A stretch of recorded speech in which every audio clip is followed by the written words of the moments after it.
Hi all, welcome to Entri. വരാൻ പോകുന്ന പ്രധാനപ്പെട്ട ഡിഗ്രി ലെവൽ പരീക്ഷകളായ sub inspector of police, secretariat assistant എന്നീ പരീക്ഷകൾക്ക് കേരള ഹിസ്റ്ററിയിൽ നിന്നും ചോദിക്കാൻ സാധ്യതയുള്ള കുറച്ച് ചോദ്യങ്ങൾ നമുക്കിവിടെ പരിചയപ്പെടാം. നമുക്കറിയാം, ഡിഗ്രി ലെവൽ പരീക്ഷകൾക്ക് പ്രധാനമായിട്ടും കേരള ഹിസ്റ്ററിയിൽ നിന്ന് ചോദിക്കാൻ സാധ്യതയുള്ള പോർഷൻ ഏതാണ്? തിരുവിതാംകൂർ എന്ന് പറയുന്ന ഭാഗമാണ്. അതിൽ നിന്നും ഈ റീസെൻ്റ്ലി വരെ ചോദിച്ചിട്ടുള്ള കുറച്ച് ചോദ്യങ്ങളും ഇനി വരാൻ സാധ്യതയുള്ള കുറച്ച് കാര്യങ്ങളെല്ലാം കൂടി നമുക്ക് ഒന്ന് നോക്കിപ്പോകാം. ഓക്കെ, ഒന്നാമത്തെ ചോദ്യം, മാർത്താണ്ഡവർമ്മയുമായി ബന്ധപ്പെട്ട വസ്തുക്കൾ ഏത്? മാർത്താണ്ഡവർമ്മയുടെ കാലത്തെ ജനജീവിതത്തിൽ പിള്ളമാരും മാടമ്പികളും അവരെ സംസ്ഥാനത്തിൻ്റെ ഒരു വലിയ ശക്തിയായി സ്ഥാപിച്ചിരുന്നു. യോഗക്കാർ അവർക്ക് പിന്തുണയും നൽകി. ഒന്നാമത്തെ സ്റ്റേറ്റ്മെൻറ്റ് ഇതാണ്. ഓക്കെ, സ്റ്റേറ്റ്മെൻറ്റ് ചോദ്യമാണ് കേട്ടോ. മാർത്താണ്ഡവുമായി ബന്ധപ്പെട്ട വസ്തുക്കൾ ഏത്? രണ്ടാമത്തെ സ്റ്റേറ്റ്മെൻറ്റ്, രാമപുരത്ത് വാര്യർ, കുഞ്ചൻ നമ്പ്യാർ തുടങ്ങിയ കവികൾ കൊട്ടാരം അലങ്കരിക്കാൻ എത്തി. മൂന്നാമത്തെ സ്റ്റേറ്റ്മെൻറ്റ്, ദേവസ്വം, ബ്രഹ്മസം, ദാനം, പണ്ടാരവക എന്നീ പ്രധാന തലങ്ങൾക്ക് കീഴിലുള്ള ഭൂമിയുടെ വർഗീകരണം മല്ലൻ ശങ്കരനാണ് അവതരിപ്പിച്ചത്. നാലാമത്തെ സ്റ്റേറ്റ്മെൻറ്റ്, ഒരു കൂട്ടം ഗ്രാമങ്ങൾ ചേർന്ന മണ്ഡപത്തും വാതുക്കൽ രൂപീകരിച്ചു. ഇത് ഇന്നത്തെ തഹസിൽദാരുടെ സ്ഥാനമുള്ള കാര്യക്കാരുടെ കീഴിലായിരുന്നു. ഇതിൽ ഏതൊക്കെയാണ് ശരി എന്നാണ് നമ്മളോട് PSC ചോദിച്ചിരിക്കുന്ന ചോദ്യം. ഓക്കെ, നമുക്ക് പരിചയപ്പെടാം. ശ്രദ്ധിക്കുക. ഒന്നാമത്തെ സ്റ്റേറ്റ്മെൻറ്റ്, മാർത്താണ്ഡവർമ്മ തിരുവിതാംകൂറിൻ്റെ അധികാരിയായത് 8 വീട്ടിൽ പിള്ളമാർക്കും മാടമ്പികൾക്കും പോറ്റുകൾക്കുമൊന്നും ഇഷ്ടമായിരുന്നില്ല. അവരാരെയാണ് സപ്പോർട്ട് ചെയ്തിരുന്നത്? രാമവർമ്മയുടെ മക്കളായ രാമൻ തമ്പിയെയും പത്മനാഭൻ തമ്പിയെയുമാണ് ആര് പിന്തുണച്ചിരുന്നത്? 8 വീട്ടിൽ പിള്ളമാരും മാടമ്പികളും യോഗക്കാരും അടങ്ങുന്ന ആളുകൾ. ഓക്കെ, അങ്ങനെ 8 വീട്ടിൽ പിള്ളമാരും മാടമ്പികളും യോഗക്കാരും എല്ലാവരും ചേർന്നുകൊണ്ട് വലിയൊരു പ്രബല ശക്തിയായി മാറി. അവരെന്നിട്ട് ആരെ പിന്തുണച്ചു? തമ്പിമാരെ പിന്തുണച്ചു. മാർത്താണ്ഡവർമ്മയ്ക്കെതിരായി മാറുകയാണ് അവർ ചെയ്തത്. ക്ലിയർ ആയല്ലോ? അപ്പോൾ ഒന്നാമത്തെ സ്റ്റേറ്റ്മെൻറ്റ് ശരിയാണ്. രണ്ടാമത്തെ സ്റ്റേറ്റ്മെൻറ്റ് വായിക്കാം നമുക്ക്. രാമപുരത്ത് വാര്യർ, കുഞ്ചൻ നമ്പ്യാർ തുടങ്ങിയ കവികൾ കൊട്ടാരം അലങ്കരിക്കാനെത്തി. മാർത്താണ്ഡവർമ്മയുടെ സദസ്സിലെ പ്രധാന കവികളായിരുന്നു ആരൊക്കെ? രാമപുരത്ത് വാര്യർ, കുഞ്ചൻ നമ്പ്യാർ, കൃഷ്ണശർമ്മൻ. ഓക്കെ, അപ്പോൾ ആരൊക്കെയാണ്? രാമപുരത്ത് വാര്യർ, കുഞ്ചൻ നമ്പ്യാർ, കൃഷ്ണശർമ്മൻ. മാർത്താണ്ഡവർമ്മയുടെ ആസ്ഥാന കവിയായിട്ട് അറിയപ്പെടുന്ന വ്യക്തിയും ആര് തന്നെയാണ്? കൃഷ്ണശർമ്മനാണ്. ക്ലിയർ ആയല്ലോ? അപ്പോൾ ഈ സ്റ്റേറ്റ്മെൻറ്റും ശരിയാണ്. അടുത്തത്, ദേവസ്വം, ബ്രഹ്മസം, പണ്ടാരവക, ദാനം എന്നീ പ്രധാന തലങ്ങൾക്ക് കീഴിലുള്ള ഭൂമിയുടെ വർഗീകരണം അവതരിപ്പിച്ചത് മല്ലൻ ശങ്കരനാണ്. ഓക്കെ, ശ്രദ്ധിക്കുക. മാർത്താണ്ഡവർമ്മ തിരുവിതാംകൂറിൽ വന്ന സമയത്ത് തിരുവിതാംകൂറിൽ പുതിയ നികുതി നയം നടപ്പിലാക്കണം. അതിനു വേണ്ടിയിട്ട് അദ്ദേഹം എന്ത് ചെയ്തു? തിരുവിതാംകൂറിലെ ഭൂമികൾ 4ആയിട്ട് തരം തിരിക്കുകയുണ്ടായി. ആ ഭൂമികൾ 4ആയിട്ട് തരം തിരിച്ചത് അറിയപ്പെട്ട പേരാണെന്ത്? കണ്ടെഴുത്ത്. എന്താണ്? കണ്ടെഴുത്ത്. തിരുവിതാംകൂറിലെ ഭൂമികൾ 4ആയിട്ട് തരം തിരിച്ചത് അറിയപ്പെട്ട പേരെന്താണ്? കണ്ടെഴുത്ത്. ഇത് നടത്തിയ വർഷമായിരുന്നു 1739. ഏത് വർഷമാണ്? 1739. ആരുടെ കീഴിലാണ് നടത്തിയത്? പള്ളിയാടി മല്ലൻ ശങ്കരൻ. ആരുടെ നേതൃത്വത്തിലാണ്? പള്ളിയാടി മല്ലൻ ശങ്കരൻ. എങ്ങനെയാണ് ഭൂമികൾ 4ആയിട്ട് തരംതിരിക്കുന്നത്? ദേവസ്വം, ക്ഷേത്രവക ഭൂമികൾ, ബ്രഹ്മസം, ബ്രാഹ്മിൺസിൻ്റെയും ലാൻഡ് ലോഡ്സിൻ്റെയും ഭൂമികൾ, ദാനമായി ലഭിക്കുന്ന ഭൂമികൾ, പണ്ടാരവക, സർക്കാർ വക ഭൂമികൾ എന്നിങ്ങനെ 4ആയിട്ടാണ് തിരുവിതാംകൂറിലെ ഭൂമികൾ തരംതിരിച്ചത്. ഏത് വർഷം? 1739. ഇതറിയപ്പെട്ട പേരായിരുന്നു എന്ത്? കണ്ടെഴുത്ത്. ക്ലിയർ ആയല്ലോ? അപ്പോൾ ഈ സ്റ്റേറ്റ്മെൻറ്റും ശരിയാണ്. മൂന്നാമത്തെ സ്റ്റേറ്റ്മെൻറ്റും ശരിയാണ്. നാലാം സ്റ്റേറ്റ്മെൻറ്റ് വായിക്കാം നമുക്ക്. ഒരു കൂട്ടം ഗ്രാമങ്ങൾ ചേർന്ന് മണ്ഡപത്തും വാതുക്കൽ രൂപീകരിച്ചു. ഇത് ഇന്നത്തെ തഹസിൽദാരുടെ സ്ഥാനമുള്ള കാര്യക്കാരുടെ കീഴിലായിരുന്നു. മാർത്താണ്ഡവർമ്മ ഭരണ സൗകര്യത്തിന് വേണ്ടി രാജ്യത്തെ ഓരോ പകുതികളായി തിരിച്ചു. എന്താക്കി തിരിച്ചു? പകുതികൾ. ഈ പകുതികൾ എന്ന് പറയുന്നത് എന്താണ്? ഗ്രാമങ്ങൾക്ക് സമാനമാണ്. ഓക്കെ, ഇവിടെ ഒരു തലവനെ വെച്ചു. അദ്ദേഹം അറിയപ്പെട്ട പേരാണ് പവർത്തിക്കാർ എന്ന് പറയുന്നത്. ഓക്കെ, ഇനി 3, 4 അല്ലെങ്കിൽ ഒരു കൂട്ടം പകുതികൾ ചേർന്ന് എന്തായി മാറും? മണ്ഡപത്തും വാതുക്കലായി മാറും. എന്തായി മാറും? മണ്ഡപത്തും വാതുക്കൽ. എവിടെയുണ്ട്? കണ്ടോ? മണ്ഡപത്തും വാതുക്കൽ. എന്തിന് സമാനമാണ്? ഇന്നത്തെ താലൂക്കിന് സമാനമാണിത്. ക്ലിയർ ആയല്ലോ? മണ്ഡപത്തും വാതുക്കൽ. ഇവിടത്തെ ഹെഡ് അല്ലെങ്കിൽ തലവൻ, മണ്ഡപത്തും വാതുക്കലിലെ ഹെഡ് അല്ലെങ്കിൽ തലവൻ എന്നറിയപ്പെടുന്നത് ഇന്നത്തെ തഹസിൽദാരുടെ പദവികൾ വഹിച്ചിരുന്ന ആർക്ക് സമാനമാണ്? കാര്യക്കാർ. ആരാണ് വഹിച്ചിരുന്നത്? കാര്യക്കാർ എന്ന് പറയുന്ന ആളാണ് വഹിച്ചിരുന്നത്. അദ്ദേഹം ആർക്ക് സമാനമാണ്? തഹസിൽദാറിന് സമാനമാണ്. ക്ലിയർ ആയല്ലോ. പകുതികൾ വില്ലേജ്, പവർത്തിക്കാർ വില്ലേജ് ഓഫീസർ എന്നൊരു കൺസെപ്റ്റിൽ എടുത്തു കഴിഞ്ഞാൽ മണ്ഡപത്തും വാതുക്കൽ താലൂക്ക്, കാര്യക്കാർ എന്താണ്? തഹസിൽദാർ എന്നാണ്. കണ്ടോ, ഇന്നത്തെ തഹസിൽദാരുടെ സ്ഥാനമുള്ള കാര്യക്കാരുടെ കീഴിലായിരുന്നു. ശ്രദ്ധിക്കുക, മാർത്താണ്ഡവർമ്മയുടെ കീഴിൽ തിരുവിതാംകൂറിൽ എത്ര മണ്ഡപത്തും വാതുക്കൽ ഉണ്ടായിരുന്നു, അല്ലെങ്കിൽ എത്ര താലൂക്കുകൾ ഉണ്ടായിരുന്നു എന്ന് ചോദിച്ചു കഴിഞ്ഞാൽ 20. എത്രയാണ്? 20 മണ്ഡപത്തും വാതുക്കൽ അല്ലെങ്കിൽ താലൂക്കുകളാണ് മാർത്താണ്ഡവർമ്മയുടെ കീഴിൽ തിരുവിതാംകൂറിൽ ഉണ്ടായിരുന്നത്. ഓക്കെ, അപ്പോൾ ഈ സ്റ്റേറ്റ്മെൻറ്റും ശരിയാണ്. അപ്പോൾ 1, 2, 3, 4 സ്റ്റേറ്റ്മെൻറ്റുകളും ശരിയാണ്. അത് വരുന്ന ഓപ്ഷൻ ഏതാണ്? ഓപ്ഷൻ ബി ആണ് ശരിയായ ഉത്തരം. അദ്ദേഹം തിരുവിതാംകൂറിൽ സ്ഥിരം സൈന്യത്തെ ഏർപ്പെടുത്തി. കർഷകരിൽ നിന്നും ആ സൈന്യത്തെ എല്ലാം സ്വീകരിക്കുകയുണ്ടായി. പിന്നീട് ഈ സൈന്യം പിരിഞ്ഞു പോകുമ്പോൾ അവർക്ക് നൽകിയിരുന്ന പെൻഷൻ അറിയപ്പെട്ട പേരായിരുന്നു ഇര ഇളി അടുത്തൂൺ. ഏതാണ്? ഇര ഇളി അടുത്തൂൺ.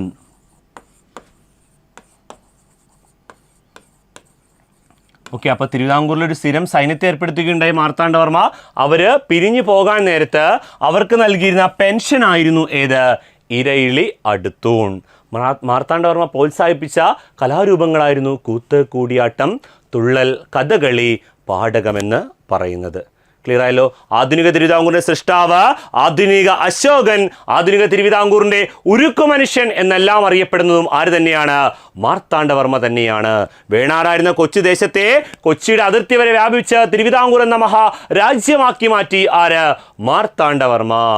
അതുകൊണ്ടാണ് ആധുനിക തിരുവിതാംകൂറിന്റെ സൃഷ്ടാവ് അല്ലെങ്കിൽ ശില്പി എന്ന് പറഞ്ഞുകൊണ്ട് നമ്മൾ ആരെ പഠിക്കുന്നത്? മാർത്താണ്ഡവർമ്മയെ പഠിക്കുന്നത്. ക്ലിയർ ആയില്ലേ? അടുത്തൊരു ചോദ്യം നോക്കാം. താഴെ കൊടുത്തിരിക്കുന്ന വാചകങ്ങൾ വായിക്കുക. രണ്ടാമത്തെ ചോദ്യം. ഇതൊക്കെ പ്രീവിയസ് ആണ്, ചോദിച്ചു പോയേക്കുന്ന ചോദ്യങ്ങളാണ് കേട്ടോ ഇതെല്ലാം. തിരുവിതാംകൂറിൽ പതിവ് കണക്ക് ആരംഭിച്ചത് മാർത്താണ്ഡവർമ്മയാണ്. സ്വാതി തിരുനാൾ രാമവർമ്മ ശുചീന്ദ്രം കൈമുക്ക് നിർത്തലാക്കി. അടുത്ത്, തിരുവിതാംകൂർ സേതു ലക്ഷ്മിബായി തമ്പുരാട്ടിയുടെ ഭരണകാലത്ത് ദേവദാസി സമ്പ്രദായം നിർത്തലാക്കി. സേതു ലക്ഷ്മിബായി തമ്പുരാട്ടിയുടെ ഭരണകാലത്ത് തിരുവിതാംകൂറിൽ അടിമത്തം നിർത്തലാക്കി. ചോദ്യം എന്തായിരുന്നു? നമുക്ക് ഏതൊക്കെ വാചകങ്ങൾ വായിക്കുക എന്നാണ്. ഓക്കെ, ഇനി എന്താണ്? ഏതൊക്കെയാണ് മുകളിൽ പറഞ്ഞ എല്ലാം ഏതൊക്കെയാണ് ശരി എന്നാണ്. താഴെ പറയുന്ന ഉത്തരങ്ങളിൽ ശരിയായി തിരഞ്ഞെടുക്കുക, അതാണ് നമ്മുടെ ചോദ്യം. ഓക്കെ, അപ്പോൾ ഏതൊക്കെയാണ് ശരിയെന്നാണ് നമുക്ക് നോക്കേണ്ടത്. ഒന്നാമത്തെ സ്റ്റേറ്റ്മെൻറ്റ് വായിക്കാം. തിരുവിതാംകൂറിൽ പതിവ് കണക്ക് ആരംഭിച്ചത് മാർത്താണ്ഡവർമ്മയാണ്. ആണോ? അതെ, തിരുവിതാംകൂറിൽ പതിവ് കണക്ക് എന്ന പേരിൽ ബഡ്ജറ്റ് സമ്പ്രദായം ആവിഷ്കരിച്ചു ആര്? മാർത്താണ്ഡവർമ്മ. തിരുവിതാംകൂറിൽ പതിവ് കണക്ക് എന്ന പേരിൽ എന്താരംഭിച്ചു? ബഡ്ജറ്റ് സമ്പ്രദായം ആരംഭിച്ചു. അദ്ദേഹം രാജാവിന് വേണ്ടി മാത്രമായി അഞ്ചൽ സംവിധാനം ആരംഭിക്കുകയുണ്ടായി. പിന്നീട് തിരുവിതാംകൂർ ജന്മിത്തം നിർത്തലാക്കിയ അദ്ദേഹത്തിൻ്റെ ഭരണപരിഷ്കാരങ്ങളാണ് അല്ലേ. ഓക്കെ, ശ്രദ്ധിക്കുക.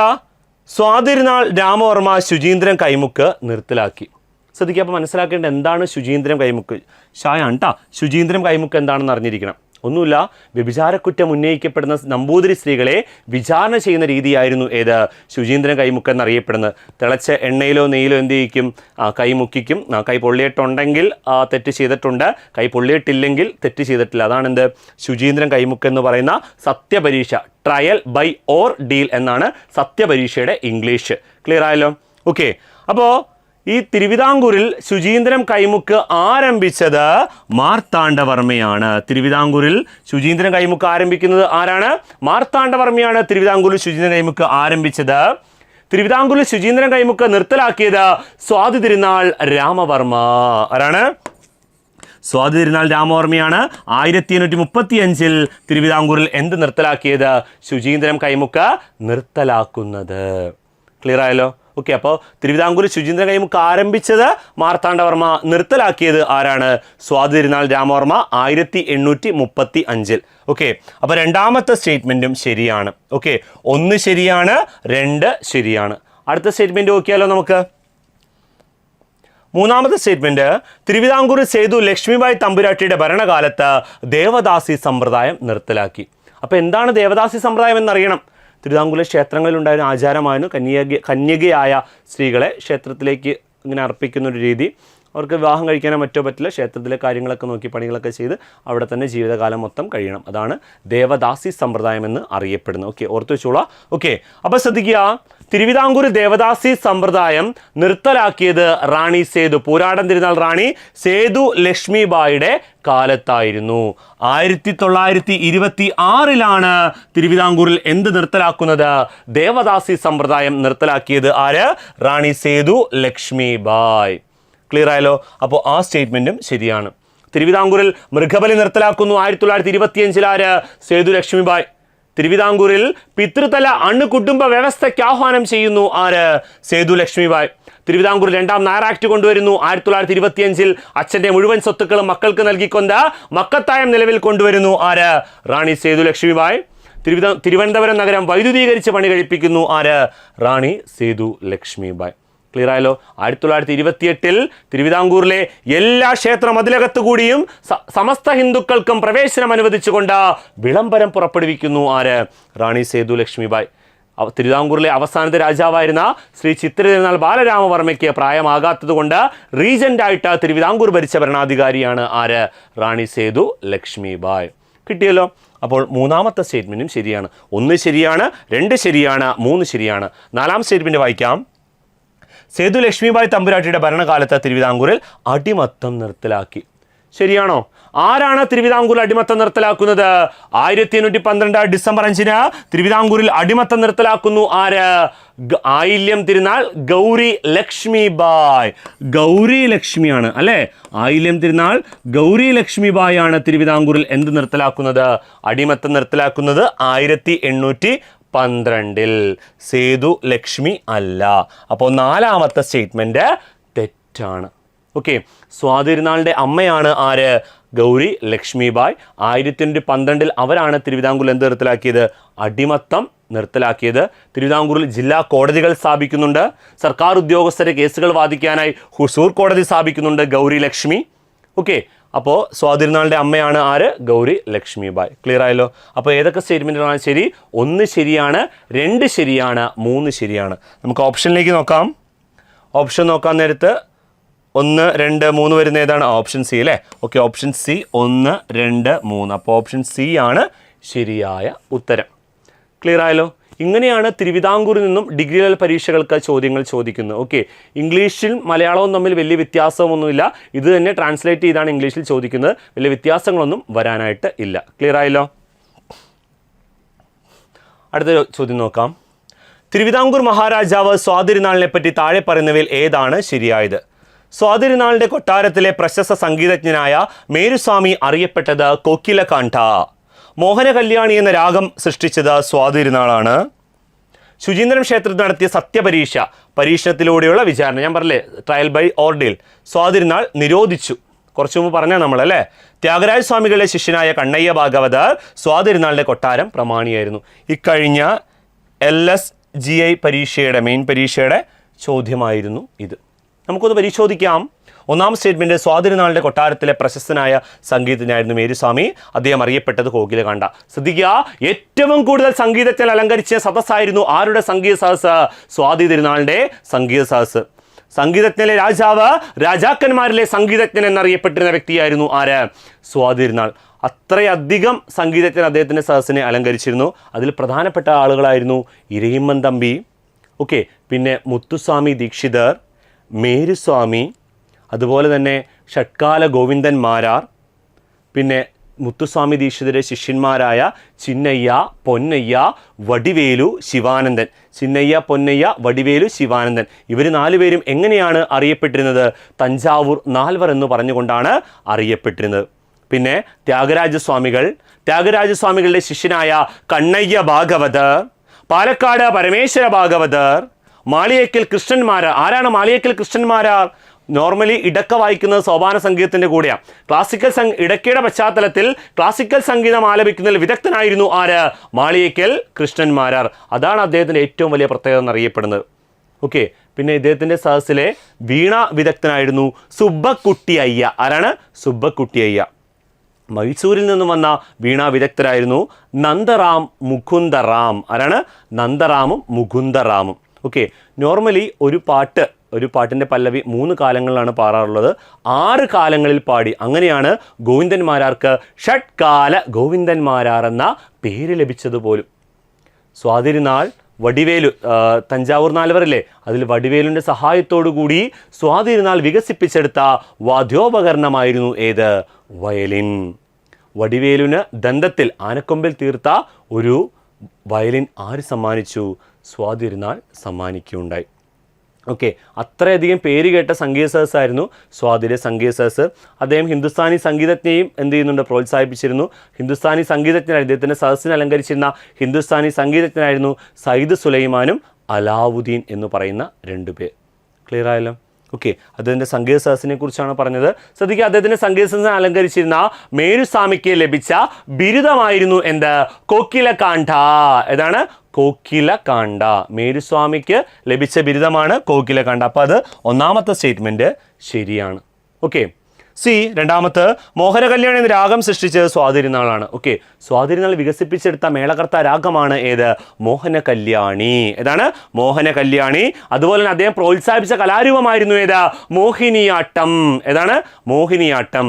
മോഹിനിയാട്ടത്തിൽ വർണ്ണം, തില്ലാന, പദം എന്നിവ കൊണ്ടുവരികയുണ്ടായി ആര്? സ്വാതി തിരുനാൾ. ഓക്കെ, ശ്രദ്ധിക്കുക, സ്വാതിരുനാളിൻ്റെ നേതൃത്വത്തിൽ മോഹിനിയാട്ടത്തിൽ ശിഷ്യത്വം ലഭിച്ചവരായിരുന്നു കനകമാലയും നാഗരത്നം എന്നീ പറയുന്ന 2 പേർ. ക്ലിയർ ആയല്ലോ?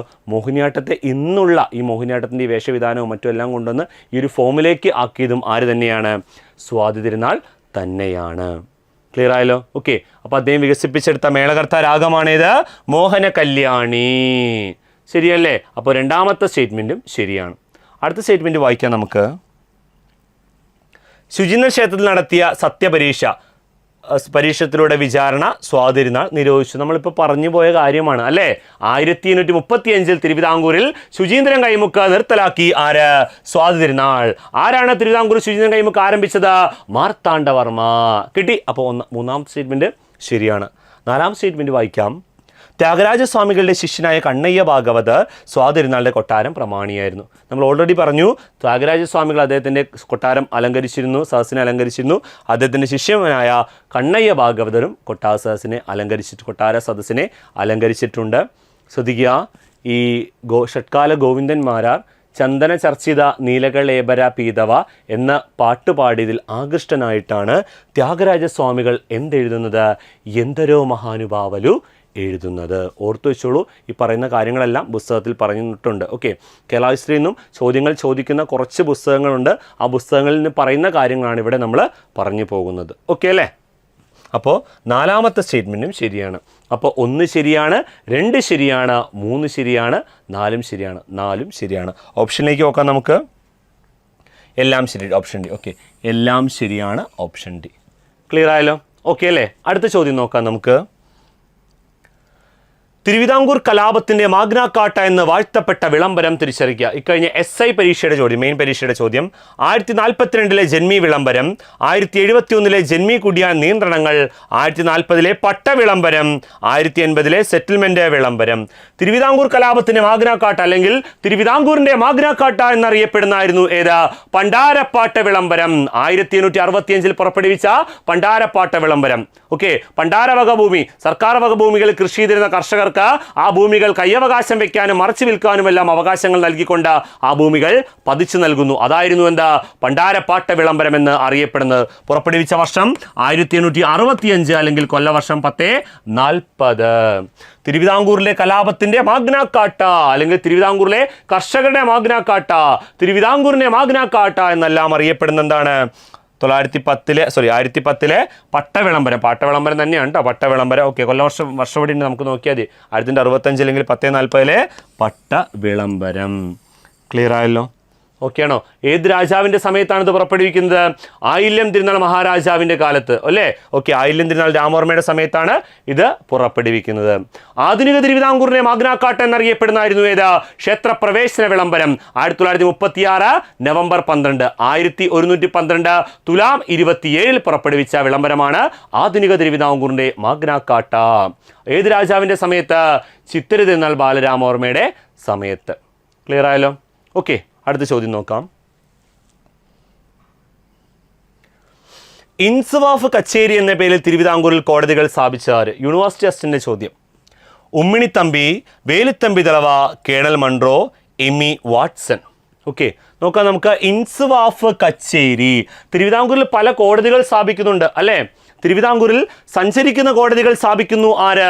വേലുത്തമ്പി ദളവ. ആരാണ്? വേലുത്തമ്പി ദളവ. സഞ്ചരിക്കുന്ന കോടതികൾ ആര് സ്ഥാപിച്ചു? വേലുത്തമ്പി ദളവ. ഇൻസുവാഫ് കച്ചേരി എന്ന പേരിൽ കോടതികൾ സ്ഥാപിക്കുന്നു ആര്? ഉമ്മിണിത്തമ്പി. ഇൻസുവാഫ് കച്ചേരി എന്ന പേരിൽ കോടതികൾ സ്ഥാപിക്കുന്നു ആര്? ഉമ്മിണിത്തമ്പി. തിരുവിതാംകൂറിൽ ജില്ലാ കോടതികളും 5 ജില്ലാ കോടതികളും അപ്പീൽ കോടതിയും സർക്കാർ ഉദ്യോഗസ്ഥരുടെ കേസുകൾ വാദിക്കുന്നതിന് വേണ്ടി ഹുസൂർ കോടതിയും സ്ഥാപിക്കുന്നു ആര്? ആയില്യം തിരുനാൾ ഗൗരി ലക്ഷ്മിബായ്. ആരാണ്? ആയില്യം തിരുനാൾ ഗൗരി ലക്ഷ്മിബായ്. എന്തൊക്കെ സ്ഥാപിച്ചു? 5 സ്ഥലത്ത് ജില്ലാ കോടതി അല്ലേ? ജില്ലാ കോടതികൾ, തിരുവനന്തപുരത്ത് അപ്പീൽ കോടതി, സർക്കാർ ഉദ്യോഗസ്ഥരുടെ കേസുകൾ വാദിക്കുന്നതിന് വേണ്ടി ഹുസൂർ കോടതി എന്നിവ സ്ഥാപിച്ചു ആര്? ഗൗരി ലക്ഷ്മിബായ്. സെറ്റാണല്ലോ. Okay, next. തിരുവിതാംകൂറിൽ പെറ്റി കേസുകൾക്കും സിവിൽ കേസുകൾക്കുമായി മുൻസിഫ് കോടതി സ്ഥാപിക്കുന്നു ആര്? സ്വാതി തിരുനാൾ. ആരാണ്? സ്വാതി തിരുനാൾ രാമവർമ്മയുടെ സമയത്ത് തിരുവിതാംകൂറിൽ പെറ്റി കേസുകൾക്കും സിവിൽ കേസുകൾക്കുമായി മുൻസിഫ് കോടതി സ്ഥാപിച്ചു. തിരുവിതാംകൂറിൽ സ്മോൾ ക്ലാസ് കോടതികൾ ആരംഭിക്കുന്നു ആരുടെ സമയത്ത്? ആയില്യം തിരുനാൾ രാമവർമ്മയുടെ സമയത്ത് സ്മോൾ ക്ലാസ് കോടതികൾ സ്ഥാപിച്ചു. തിരുവിതാംകൂറിലെ പ്രധാനപ്പെട്ട കോടതികളാണ് പറഞ്ഞു പോയത്. അപ്പോൾ തിരുവിതാംകൂറിൽ ഇൻസുവാഫ് കച്ചേരി എന്ന പേരിൽ കോടതി സ്ഥാപിച്ചത് ആരാണ്? ഉമ്മിണിത്തമ്പിയാണ്. ആരാണ്? ഉമ്മിണിത്തമ്പി. വേലുത്തമ്പി ദളവ സ്ഥാപിച്ച് നമ്മൾ പറഞ്ഞു എന്താണ്? തിരുവിതാംകൂറിൽ സഞ്ചരിക്കുന്ന കോടതികളാണ് സ്ഥാപിച്ചത്. ഓക്കെ, ആരായിരുന്നു? Colonel Munro. തിരുവിതാംകൂറിലെ ഇംഗ്ലീഷുകാരനായ ആദ്യത്തെ ദിവാനായിരുന്നു ആര്? Colonel Munro. ആര് ദിവാനായിരുന്നു? ഗൗരി ലക്ഷ്മിയുടെ ദിവാനായിരുന്നു. ഓക്കെ, 1810 തിരുവിതാംകൂറിലെ റെസിഡന്റ് ആയിട്ട് വന്ന കേണൽ മൺട്രോ തിരുവിതാംകൂറിൽ 1812 എന്താകുന്നു? ദിവാൻ സ്ഥാനം കൂടി വഹിക്കുന്നു. അങ്ങനെ തിരുവിതാംകൂർ ചരിത്രത്തിലെ ആദ്യത്തെ ഹൈന്ദവേതര ദിവാനാണ് ആര്? Colonel Munro. ദിവാൻ പദവിയും റെസിഡന്റ് പദവിയും ഒരുമിച്ച് വഹിച്ച ആദ്യത്തെ വ്യക്തിയാണ് ആര്? Colonel Munro. ഇദ്ദേഹമാണ് കാര്യക്കാരുടെ പദവികൾ തഹസിൽദാർ എന്നാക്കി മാറ്റുന്നത്. ക്ലിയർ ആയല്ലോ? ആരാണ്? എമ്മി വാട്സൺ. എമ്മി വാട്സൺ ആരാണ്? തിരുവിതാംകൂറിൽ ദിവാൻ പദവി മാത്രം വഹിച്ച ആദ്യത്തെ ഇംഗ്ലീഷുകാരനാണ് ആര്? എമ്മി വാട്സൺ. ദിവാൻ പദവി മാത്രം വഹിച്ച ആദ്യത്തെ ഇംഗ്ലീഷുകാരനാണ് ആര്? എമ്മി വാട്സൺ. പൂരാടൻ തിരുനാൾ റാണി സേതു ലക്ഷ്മിയുടെ ദിവാനായിരുന്നു ആര്? എമ്മി വാട്സൺ. ക്ലിയർ ആയല്ലോ? അപ്പോൾ ഇത്രയുമാണ് ഈ ഒരു ക്ലാസ്സിൽ ഉൾപ്പെടുത്തിയിരിക്കുന്നത്. തിരുവിതാംകൂറുമായി ബന്ധപ്പെട്ട കൂടുതൽ കാര്യങ്ങൾ നമുക്ക് വരുന്ന ക്ലാസ്സുകളിൽ പഠിക്കാം. താങ്ക്